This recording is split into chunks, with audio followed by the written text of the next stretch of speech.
I'm going to be honest. Today's episode was essentially a free therapy session for Mohammed and myself.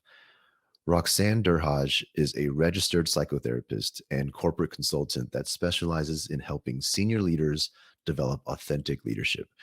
We really take this opportunity to dig into all of our own personal questions, and she dumps a whole lot of wisdom on us. I think you're going to get a lot out of this one, so enjoy the show.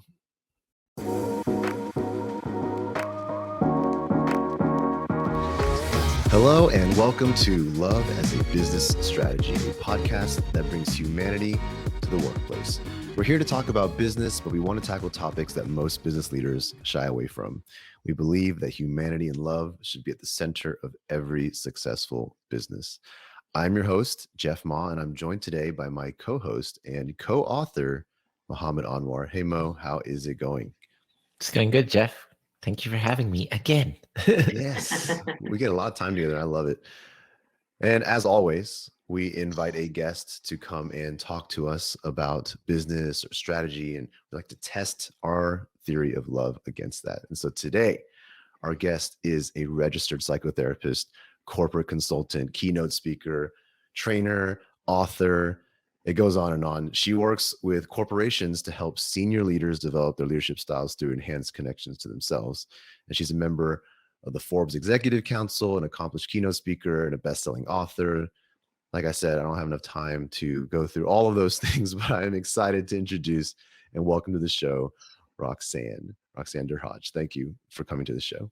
Well, thanks for having me, guys. So before we dive into all this, Roxanne, we have a little bit of an icebreaker we usually do, but okay. I've learned that it's much more comfortable to make Mohammed go first. So I will make him go first, and then you have It's uncomfortable for me, Jeff. But still, okay. Yeah, but that's okay. I love that. Okay. All right. So today's question is, if you could live anywhere in the world for the next year, where would it be? It's an easy one. Hawaii, of course. I just love Hawaii, and I would love to live there one day, maybe. So yeah, if you told me to go live somewhere for 1 year, that's where it'd be. I hear it's one of those places that's way better to visit than it is to live. Just from like it's just different when you live somewhere because of the economy and all that stuff. But anyways, not to put a damper on your answer. Good answer, of course. Hawaii is wonderful. I apologize. Roxanne, same question. If you could live anywhere in the world for the next year, where would it be? It would be Tobago. Oh, interesting. Any reason why? Well, I grew up in Trinidad, and Tobago I spent a lot of time as a young child. The only thing is, I'm two minds. If spending the year there would mean disconnection from a lot of things that you would probably get in Hawaii, Mo, but it's untouched. It's not commercial. It's gorgeous. Probably some of the best diving in the world, and quiet. So I think I would enjoy that. Quiet. What's that like? All right. Awesome.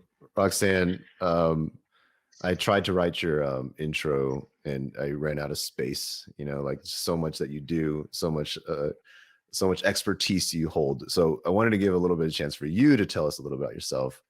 What are your passions? What's your background? Well, my passions have always been to allow others to have connection to their true, authentic voice. I'm a little girl from Trinidad and Tobago. Grew up in a little village called Diamond Village, which was very, very interconnected. My neighbors were like my family, and so grew up very extended with mostly South Asian Indian background, and we kind of ran, as 5 siblings, so 6 in total, so ran kind of out and about in the neighborhood. Where I lived is a little bit rural. It was a lot of cane fields, so the cane fields were our playgrounds where we would jump in the puddles in between and go fishing. And it was really quite lovely to grow up there. And I still go back. And when I still go back, it's exactly the same, which I love. Amazing. And so what about that I'm sure long and windy road that brought you to where you are today? Tell us a little bit about that.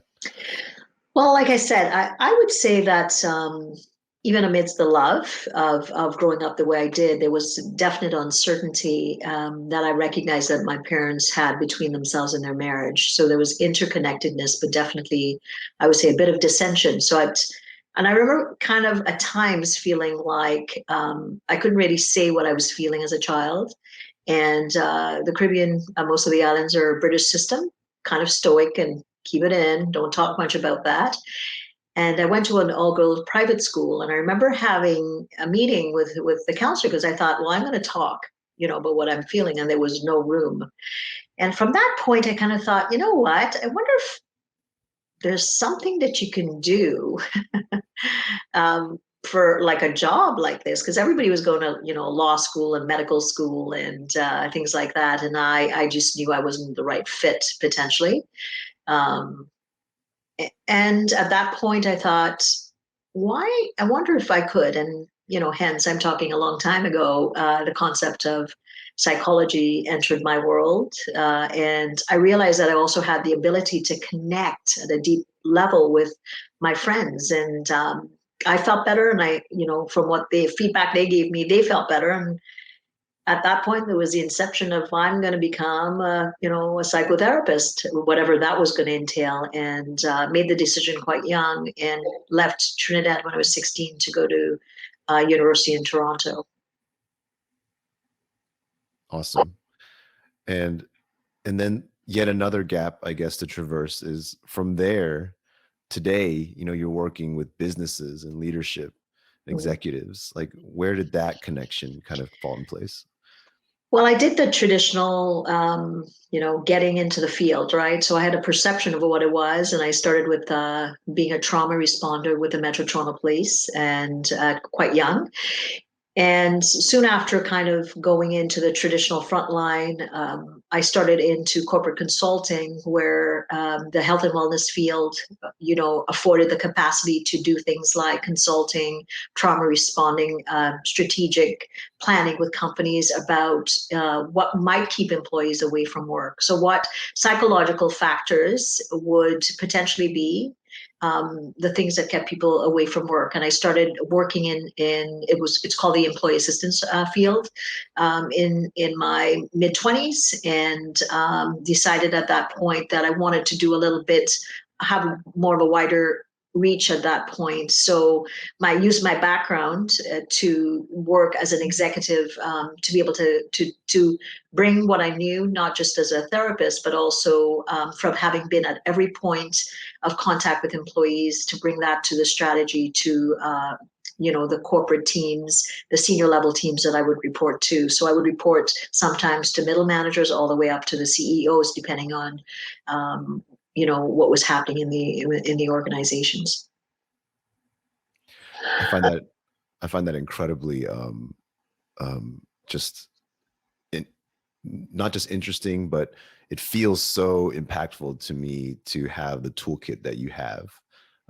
This background in psychology and the matters of the mind, and that kind of the ability to analyze in that space, but combined with the corporate experience and all that, is something that in our line of work, where we're consistently dealing with culture and people and really behaviors at the center of it, it just seems like, I'm very excited to kind of pick your brain around what you've learned and seen, especially from that angle, from that expertise that you hold. Yeah, go ahead, please. Well, I think people are people. And when we look at culture, it's really, people want to feel that they're making a difference. Like most of us, we spend most of our time in, work environments. And I believe that for the most part, regardless of I worked with hospitality, legal, hospitals over my tenure, is that whether I was rolling out the program with the frontline employee all the way to the senior executive team, that everybody wants to make a difference. However, couched in context of culture, sometimes certain cultures, there's almost like implicit and explicit rules around what that particular sector should be like. So let's say it's legal, for instance, you're not supposed to show your vulnerability. So when I worked with the Law Society of Upper Canada, where I dealt with, pretty high level senior people, I quite literally would go in and I would give you, so I was probably, oh God, I was 24. And I would go in and report on the trending analysis about what was happening with lawyers across Ontario, which is our province here in Canada. And, I was like literally sweating bullets because I felt like I was on the criminal witness stand, quite figuratively. And they were lovely people, but at the end of the day, they were there to shake me down about what I really knew about what I really knew.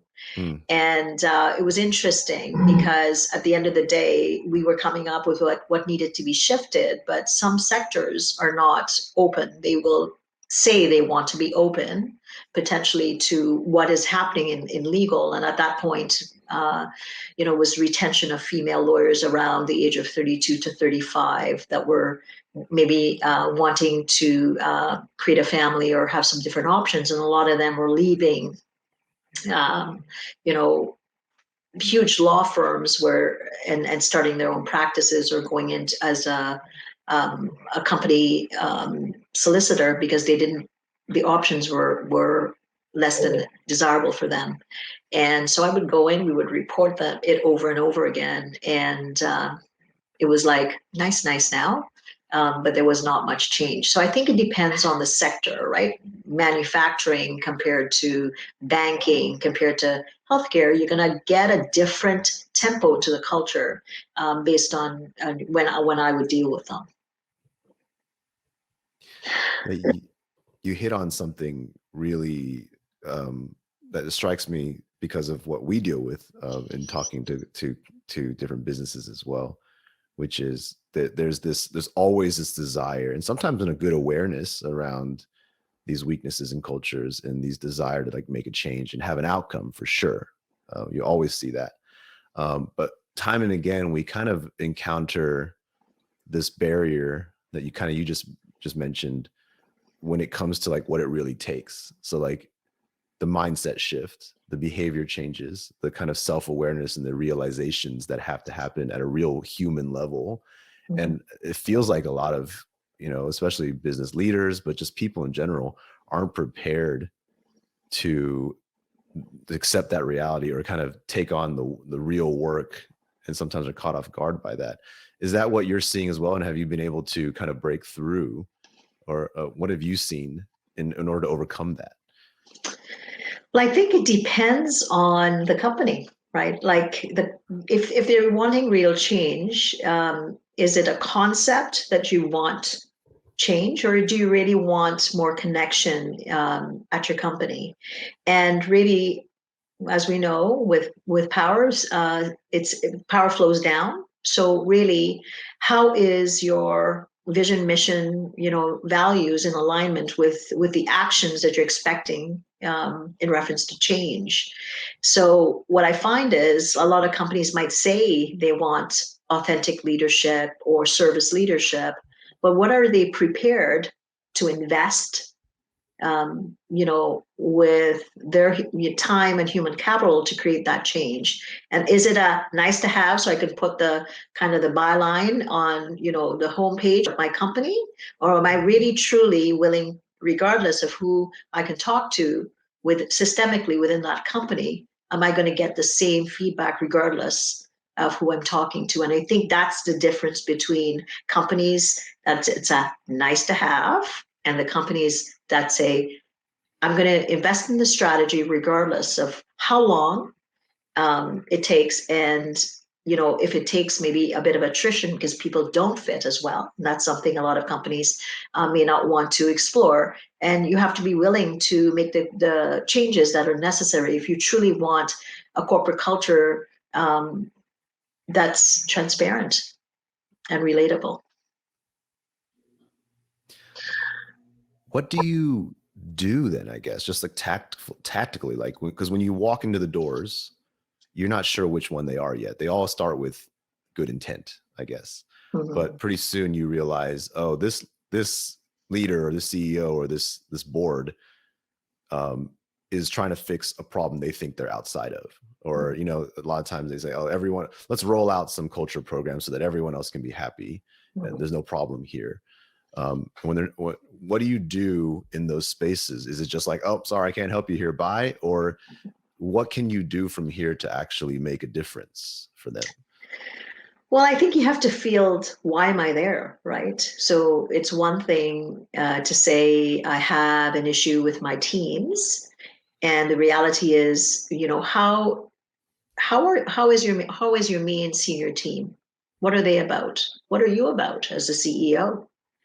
And are you able to go inside and really become grounded within yourself about what your core fundamental values are? What's your leadership story? Why are you doing what you're doing?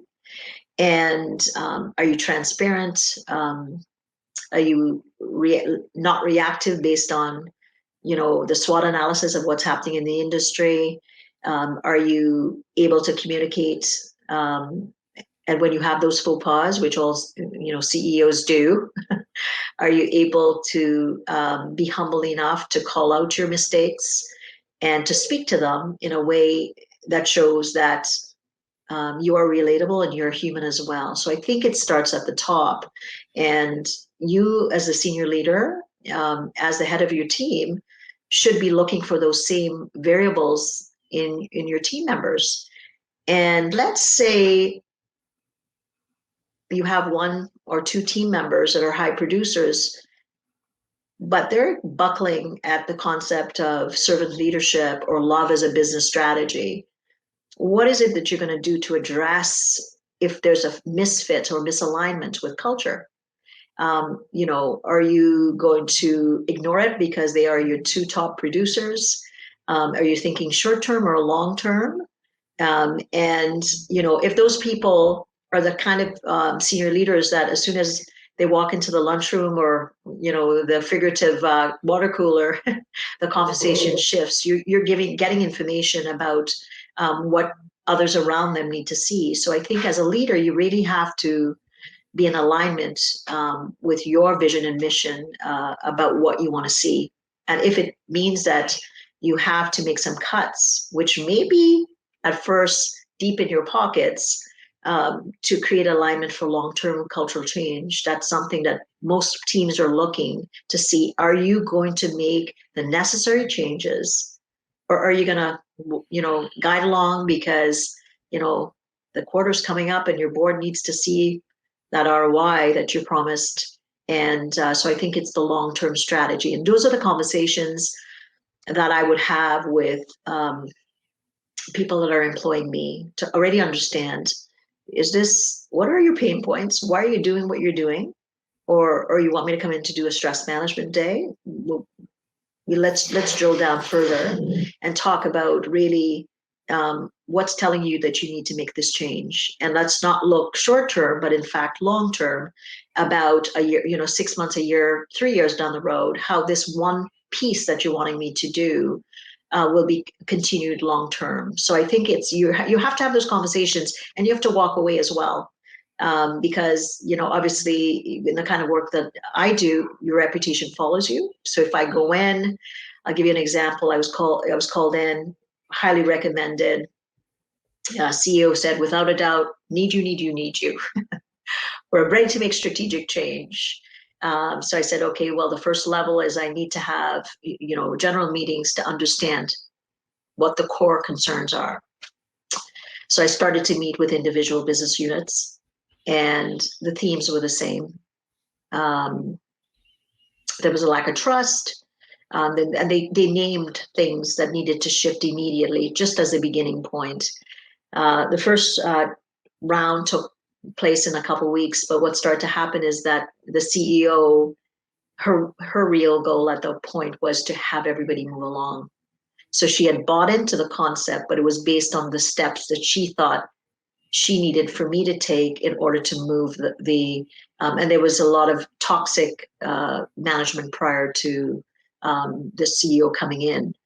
So really when we were able to analyze the data and bring it back to her, she said, unfortunately, I'm not willing to take the steps based on what you're finding out at this point. And so I, at that point, decided not to work with the company. Absolutely. How do you deal with I'm just going to play a little bit of the role of a CEO, a typical CEO who has the pressures and the realities of, the business, the outcomes, the deadlines, the budget constraints, all of the pressures that leaders are faced with. And, if we're bringing in these approaches of culture and change, how do you handle the realities of what is at stake, what is going on in the business, and convince a leader that those are the realities, but how do you convince them that they should invest into culture and things that don't seem like an urgent and pressing need and don't have direct tangible correlation to the business outcomes that are being expected of me or of a leader? How do you handle those type of conversations, and what is your approach to it? Well, I think I'd have to speak numbers with someone like yourself, Mo. I'd have to create the business case for it to talk about, if you were to think of, let's use your one of your senior leadership teams, let's say a third of them, you're concerned about losing. What's the value of attrition at that rate? So let's say you were to lose a third of them, and because they're not happy, like we know what's happening at this time, they're calling it the Great Resignation. So what if you were to lose that person? Let's say they make $500,000 a year times 3, that's $1.5 million. And they were to go to your competitor. And what would that value of that be? Short term, you might want to keep them, but long term, if they're creating dissension based on the projects that are at hand, what does that translate out based on your strat plan for the year, right? So if people are not happy, they're feeling there's a bit of potentially nepotism on the team. They're feeling they can't feel safe psychologically to speak up. If I'm not psychologically safe, I'm sure not going to go against you, Mo. I'm going to tell you what you need to hear from me. And maybe that's not what the right route is. You want people to be able to voice their concerns in a respectful way based on your roles, but you want people to bring the truest version of why you hired them to begin with to the table. Mm-hmm. So oftentimes we talk about, what is the impact about if you do lose some of the core people, and if you were to lose them, okay, that's one end, but how long would it take to replace them? And what are the costs associated with that? What are your incidental absences? Do you know your short-term disability claims? If you don't, and you might say, everybody always shows up, Roxanne. Okay, what are your health claims? What's being used, and what are those numbers showing you? Even though maybe people are going to show you in a front foot facing kind of reality that it's all good. So I think you have to look at the overall numbers and and really drill down to what is that really saying to you if someone is not happy. There, and you've probably heard the term presenteeism, which is, I'm going to give you 65% of productivity. I'm going to be all good. I'm not going to be the guy or the woman on your team that's going to show you that I'm glaringly needing assistance. And high producers, what are they? They often are the types, they wait so long. By the time they actually go off work, they're needing a whole lot more to get healthy again. And that's proven with the data across industry. So you have to look at all those. So those are the conversations I would be talking to a leader about. You're maybe making your targets, but you're having a lot more conflicts on your team. What is that costing you? And from a money perspective, we can look at it like that. But also, if psychological safety allows everybody to be more productive and more creative, and you're not going to get 65%, but maybe you're going to get, maybe we can max out at about 85%. What's the variance about productivity from that end? So it's sometimes you can sit down and translate it out into numbers, but you need to look at the overall numbers about health in your industry, and what are the top key cost drivers that would keep people functional, healthy, and at work, and start to look at it from that perspective to paint. And look at the benchmarks within your industry as well. What is the norm? In healthcare, for instance, it's 15% of utilization. If people are able to go forward earlier to get services, they stay at work. And if they stay at work, they're going to get healthier, happier, and more productive. So it's having those types of conversations with CEOs to say, let's look not just in the next 6 months, but to look 3 to 5 years out with what you're wanting to do in your industry as well. Got it. No, that's very helpful. So talk about, you touch a topic of great resignation, and it's like a big thing right now this year with almost 50%, at least in the United States, 50% of the population is looking to switch jobs. They're actively looking to change jobs, or considering it. What is your take on that, as far as leaders, CEOs, business owners, and senior leadership? What do you think it's going to result in terms of their strategic positioning or approach as a result of the Great Resignation? What do you think is going to happen? Well, I think we have to take people seriously. You have to really understand what is your value alignment at your company. And if you've been misaligned, call it. If you've been ignoring certain things that you know have been perpetual issues or concerns in your industry or in your company, this is not the time to be ignoring those things. You got to call it. You have to be vulnerable. You have to talk about your weak spots as the leader. You also have to talk about what you're willing to do to make that investment and to speak to your faux pas. Like, I've screwed this up royally in this way, and so the vulnerability and the storytelling as your leader, right? I need to know that I'm valuable, and if I don't feel valued, where am I going to go?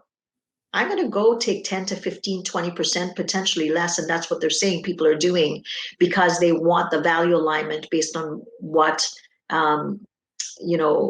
COVID-19 has kind of taught a lot of people from being at home. So really, who are your people? What's your main demographic? How old are they? How long have they been married? What are the core concerns coming up for them? Where do they live based on where your business is? And what are their core concerns within the communities that your companies live? Get to know your company, just not based on the product, but also your human capital. And if you understand the mind of your people and what they value, ensure that the things that you're putting in place is in alignment with that.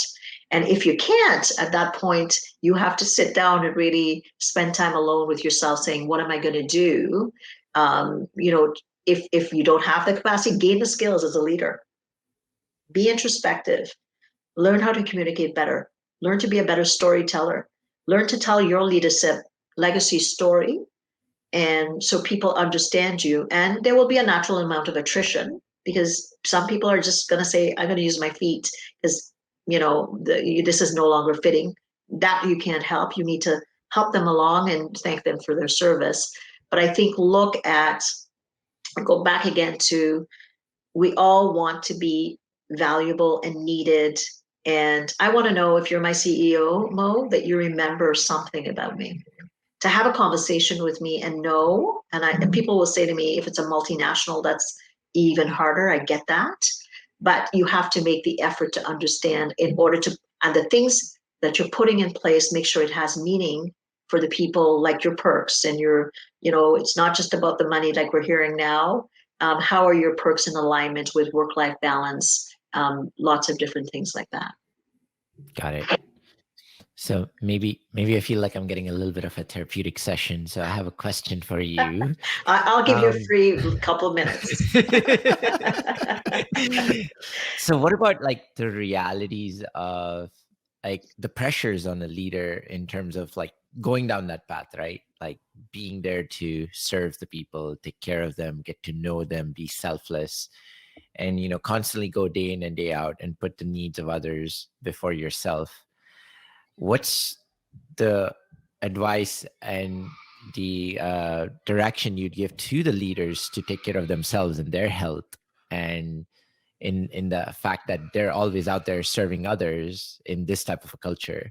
How do you make sure that they don't get burnt out? How do you make sure that they're not gonna end up having help needed? So what's your advice on those type of situations? Well, you have to start with yourself, right? You really have to stay healthy psychologically, emotionally, physiologically, and you have to become if you have expectations of others, you have to be the role model. And then yet again, we're putting the leader on the spotlight. But guess what? If you have the expectations that people have work-life balance, or you recognize the pressures that sometimes you have deadlines, and do the things that would be that you would want for yourself. But unless you, as a leadership person, really fundamentally understands yourself, like when you're stressed, am I more abrupt, or do I kind of hide in my office, or is it that I'm a little bit too succinct in my messaging? I'm stressed. So what am I doing for myself? What are those microbursts of resilience that I am doing daily for myself that allows me, after I've been in back-to-back meetings for 3 to 4 hours, that allows me to come back into center, back into who I am as a person, because I am a person who happens to be a leader, and I'm a father, a friend, a community member. So to really, self-care is very key. And what is your internal GPS? And when you're out of alignment and you've got a lot of pressures, which of course leaders have a lot of pressures, and if your mind becomes distorted, it impacts how you feel and it impacts how you act. So and if you do misalign and step out of line for whatever reason in a meeting or whatever, go back and repair that, so that people can see that you have the capacity to understand and say, hey, Roxanne, I recognize the other day, you brought this and, this fantastic proposal to me. And I kind of, I was a little bit, I didn't take the time to say, hey, I'll take some time when I have more time. I was a little bit more aloof or removed. I think naming it so that people recognize it, and let your teams know that you're just like them. You have the same kind of pressures. And I'm not suggesting you have verbal diarrhea all over your people. You still have to lead, but lead in a way that lets them know you have consciousness and you're aware of why you're leading the way you do. So it's like they say with the oxygen mask, right? CEO, put it on yourself first. Because if you're, trying to resuscitate everybody else, the plane's going down because you're running out of oxygen. Is that metaphor really has to be taken very, very seriously, because the pressures that we've seen with leaders through this time has been astronomical, and they are high functioners that can separate off from their feelings and they function, but that integration needs to be something that they need to keep at their forefront. Awesome. No, thank you. I have one, since we're asking for a friend right now. Okay. So I think part of the struggle sometimes in practicing for my friend is that there's intentions and there's outcomes. Mm-hmm. And I think when it comes to especially things of the heart and of the culture, the best intentions can still fall flat, and you can't bring everyone else along. I think, how do you deal with kind of like trying to do right by everybody? Because culture feels hard when you can't get everybody. Like, it feels like when you can say all the right things, or try to say all the right things, and be as selfless as possible, and you still have people who take it as manipulative or fake, or and it's so frustrating, right? To find yourself in that space. Like, what advice do you have, I guess, to overcome that mindset? Not everybody's going to like you all the time, Jeff, but you have to do your best and be consistent for your friends. Yeah, for my friend, yeah. Yeah. What I'm saying is, like, consistency with time shows people who you are. So you're not going to get everybody always being aligned, but you're going to get respect, because if people know deep down inside and they see you acting in accordance with what you truly believe internally, that respect will come. And I often say to CEOs, we're not suggesting that everybody comes to your house for Sunday tea, but ultimately that you get respect, because you still have a position and a responsibility to your company to have outcomes. You still have to manage. But I think just being grounded within yourself and knowing what kind of leader you are and knowing your intentions, what happens with time is that people realize you're not perfect like anybody else. None of us are, but you're doing the best you can through this human experience who also happens to be the CEO. And I think if you kind of take that kind of mindset, then you're kind of fundamentally a little bit easier on yourself as the leader. It's kind of like at home. I don't know about both of you, right? You try your best all the time, but do you slip up? Oh, yeah, often. Oh my And gosh. what happens when you have a good foundation? It comes into tow, right? But if you're kind of not investing, it's like a debit and credit kind of thing. Eventually, things are going to balance out. Sometimes you're going to, it's not going to be ideal, but for the most part, the backdrop is based on I know this person, I know their intentions, and trustworthiness is something. Without trust, it's hard. So I think as a leader, just be yourself, act in accordance with what you truly value, and let that be kind of the stage or platform that you create for yourself within your company. So I was going to ask Roxanne. So I know there's a huge emphasis on the leaders, right? What about the supporting staff, the rest of the organization? What's their responsibility or obligations to ensuring that the culture that they are aspiring for? How do they contribute to it? Because leaders obviously carry the majority of the burden of curating the culture, but culture isn't possible without everyone being involved Mhm. and included and contributing to it. So what kind of advice do you have for folks who are not in leadership positions but are members of organizations and they really aspire for change in their culture? I think we're all leaders, regardless of the position that we have within a company. And I think, knowing what you want for yourself individually. Like everybody, we all want meaning and purpose in our life. Without meaning and purpose, there's no energy. And whether I'm the best admin or the person in reception and answering that phone, I want optimal energy to be able. That's my part that I'm taking on. I've accepted a position and a role, and there's responsibilities and performance that's needed from me. I accepted to be part of the organization. So I think, how is it that I should lead within myself? How do I bring the best version of myself? And I think leadership has responsibility, but individually, each employee has the responsibility to bring the best version of themselves to work.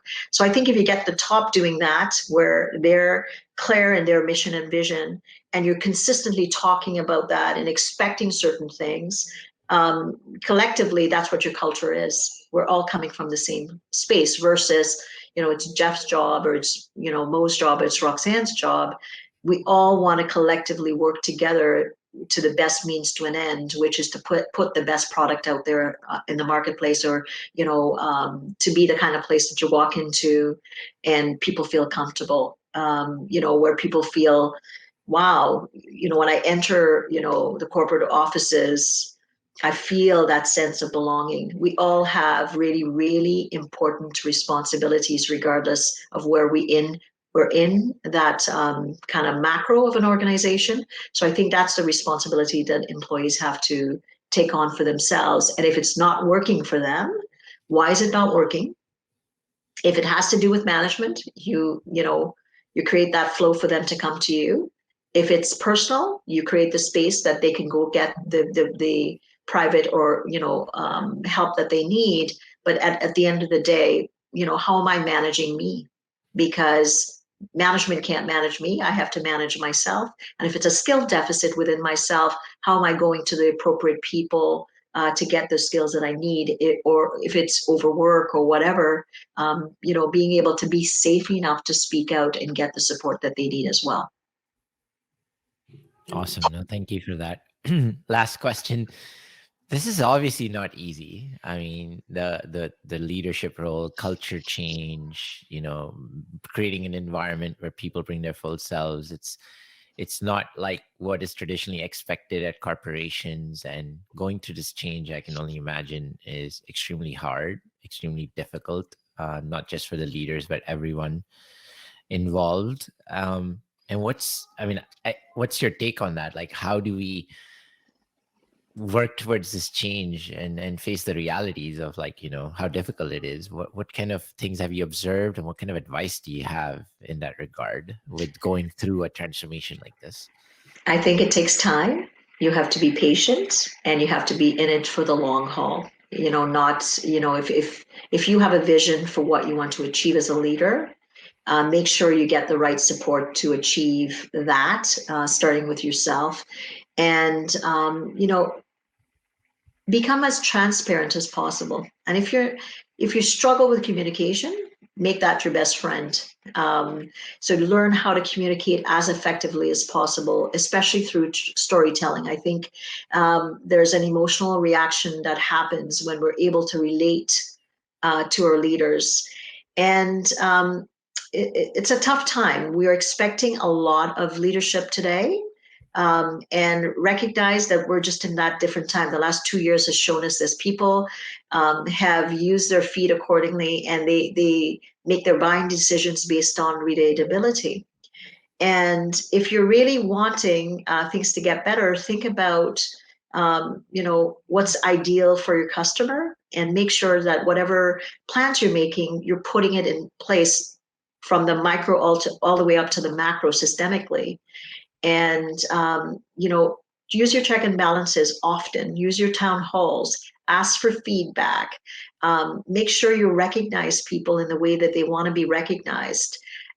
So it's I would say patience. Like I used to say to my 4-year-old boy, patience is a virtue. Use it often, and be willing to hear what you're not doing well, and take it in a space of, okay, I'm glad that people are able to share with me what's really going on. How can I use it constructively now to apply the things that are being told, and make sure people know that you're following through?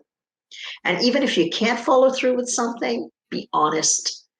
And because communication allows people to get to know you. And even if it's bad news, let them know where you're at, on an ongoing basis. Awesome. Thank you. Incredible. Yeah. So many good nuggets of wisdom there. My notebook is full of stuff. Okay, great. So, Roxanne, I wanted to also give a little bit of time to understanding what you're working on and how people who are interested can find you or connect with you as well. I know you've written, I believe, 2 books. You have a podcast, all the things. Can you share and plug a little bit what the audience might be, how they might be able to find you, and what they might be interested in? Absolutely. Thanks for allowing me to do that, Jeff. You can reach me at roxannederhodge.com. I've written 2 books. One is Enhancing Your Relationships, and the other one is about to be released. It's ROR, Return on Relationships, how authentic leaders can focus on relationships versus the bottom line, and how to build resilient teams. So that's going to be due out. It's been a bit delayed, by November, December. You can reach me there. The podcast is weekly. I have amazing guests on that talk about what it takes to be authentically connected to yourself, whether it's at home or at work. And so I'm consistently trying to provide information to companies about what kind of things employees might be experiencing, but also what leaders might be experiencing. You can reach me pretty much on any social. I work with organizations where I work through with themselves and their teams, organizational strat plans around how authentic they are as leaders. And their teams are able to analyze what I call their AQ, which is their authenticity quotient. And the leader does it, but also the team does it. And as I do training, myself and my teams do training, the leader is consistently given a benchmark about how he or she is doing in the arena of the different elements to authentic leadership, so that at the end of it, the leader should have been able to enhance all the authentic variables to be a better leader. So that's kind of what I've been up to. Awesome. Can I Yeah, ask that's you awesome. to can I ask you to describe to like, like for a middle schooler, I guess, what is authentic leadership for by your definition? Authentic leadership is listening to the deepest profound space within yourself and understanding what's important to you and having your actions be in alignment with that top value. Awesome. Very last thing. What is love as a business strategy through your lens? Love is connection. So if I'm connected to myself, I'm able to connect to others. But if I'm disconnected to myself, I have no sense of what the radius around me is. So the more connected I am, self-love as an individual, the more I'm able to connect with others around me. So without that lens, it's difficult to understand what the true needs are from a frontward facing kind of perspective outside of myself. Awesome. Great stuff. Thank you so much. Roxanne, really, really appreciate the time and kind of the free therapy session that we got out of you today. But definitely appreciate you taking the time to share all these perspectives and insights and expertise. To our listeners, appreciate you spending the time as well with us. And, I always have to plug our book, Love is a Business Strategy. It's out. I feel like it's really getting kind of old. It's getting to that point where it's kind of old, but I'm not going to stop. Very proud of it. I think it's a good book. It's a bestseller. So hopefully it matters to people, but please check that out as well. And we're posting new episodes here every Wednesday, and had a great conversation today. So if you like this, please leave a review and some good 5-star ratings and things like that. Tell a friend. But with that, Roxanne, thank you again for your time. Mo, thank you for joining us, and we will see you all next week.